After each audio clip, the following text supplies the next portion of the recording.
Hey guys, it's Mary Beth from My Fearless Kitchen. Thanks so much for being here in our newsletter. As you can see, our cows have come home. They were off at a different pasture all summer long, having some quality time with the bull. So now hopefully everybody's pregnant and they're back here for the winter. They'll be hanging out here all winter long, and then they'll be having their calves this spring. But today in the newsletter, I've got some great stuff for you. I have got a taco tailgate bar. We do a lot of driving around in the summer for all our hay and taking care of our cows.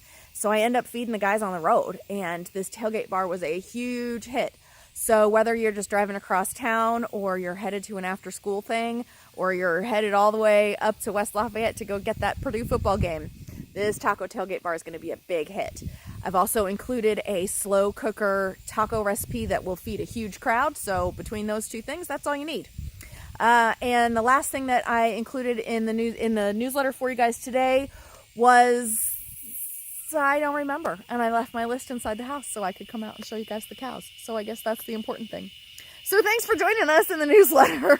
Scroll on, or head back to the newsletter link and scroll on down to see what that third post was, because now I'm intrigued as well. So hope you guys have a good week. Thanks for joining us.